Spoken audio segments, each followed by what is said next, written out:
माननीय supreme court का फैसला ऐतिहासिक फैसला आया है।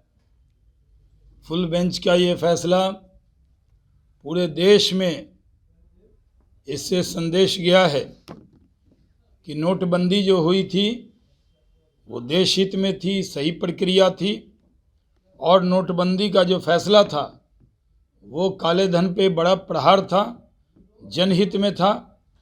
लेकिन कुछ लोग विपक्ष में रहकर ये भ्रम पैदा करते हैं कि जो हम दिन कहे तो वो रात कहेंगे, हर चीज़ की आलोचना करेंगे।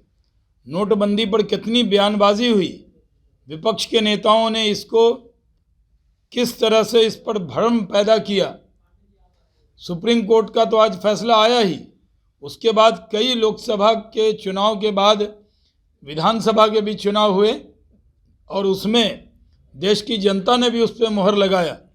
लेकिन विपक्ष को आत्मचिंतन करना चाहिए कि आप जो देश हित के फैसले हैं उन सारे फैसलों पर प्रश्न खड़ा कर देते हैं, जो भ्रम पैदा कर देते हैं। उस भ्रम से भ्रमित जनता नहीं होती है, लेकिन जो भ्रम पैदा किया, आज सारा भ्रम दूर हो गया है। सुप्रीम कोर्ट के फैसले का हम सब स्वागत करते हैं। देखिए, जेडीयू नई नई विपक्ष में आई है। आज जो विपक्ष के लोग जिस तरह की भाषा बोलते थे तब, आज इस फैसले में ये शुरू में प्रशंसा करते थे जिस फैसले का, आज अपनी प्रशंसा की निंदा कर रहे हैं ये लोग। एक एग्ज़ाम करवा नहीं रहे हैं, एक इंटरव्यू ले नहीं रहे हैं, पुराने नियुक्ति पत्र को बांटे जा रहे हैं।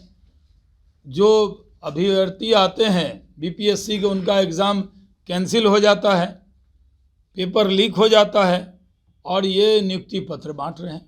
समझ से परे है ये कब एग्ज़ाम हुआ, कब कंडक्ट हुआ, किस वक्त हुआ, किसने मेहनत की, कि कौन। अब तो आरटीआई आप डाल दीजिए तो पता लग जाएगा कि कब ये शुरू हुआ प्रक्रिया। ये भारतीय जनता पार्टी के राष्ट्रीय अध्यक्ष श्री जगत प्रकाश नड्डा जी कल वैशाली आएंगे और वैशाली में उनका वो लोकसभा का प्रवास होगा। हमारा मिशन है कि देश में 400 सीट जीती जाए। हमारा मिशन है कि बिहार के अंदर भी 40 सीटें हम जीतें। इसके लिए हर सीट हमारे लिए महत्वपूर्ण है और उस पर हम लोग काम कर रहे हैं।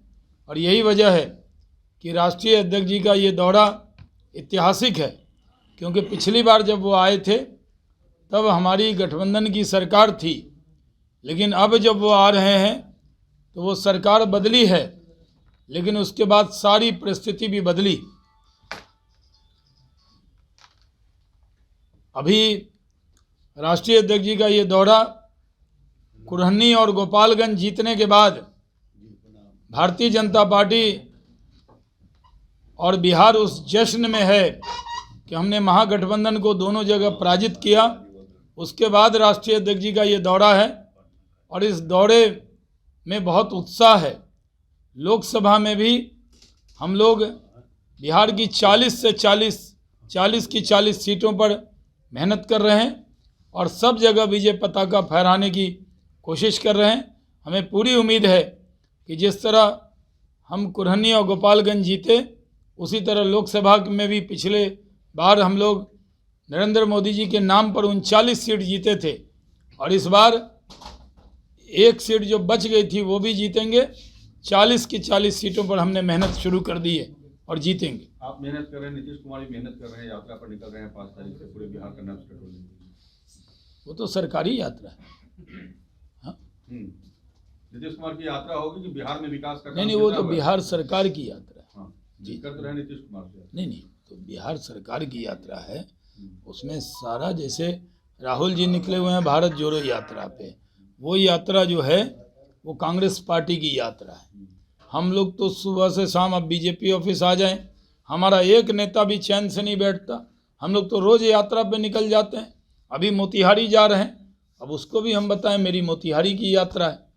तो हम लोग तो, हमारा वर्कर चुनाव के वक्त में नहीं जगता है। भारतीय जनता पार्टी 24/7 काम करती है और हमारे कार्यकर्ता बूथ से, यानी पन्ना प्रमुख से लेके राष्ट्रीय अध्यक्ष तक बराबर मेहनत करते हैं, तो हम लोग कर रहे हैं।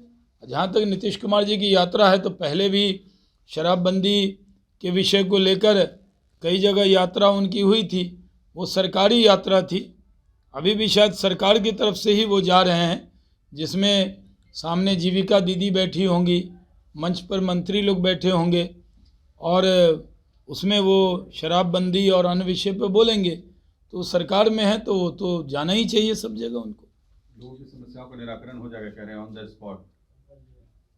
देखिए, पिछले 35 आप देख लीजिए, लालू जी और नीतीश जी मिल के सरकार तो उन्हीं की है, हम लोग तो सहयोगी दल थे उसमें। जो मुख्यमंत्री होता है उसी के नाम से सरकार जानी जाती है। तो पहले लालू जी राबड़ी जी की सरकार, फिर नीतीश कुमार जी की सरकार।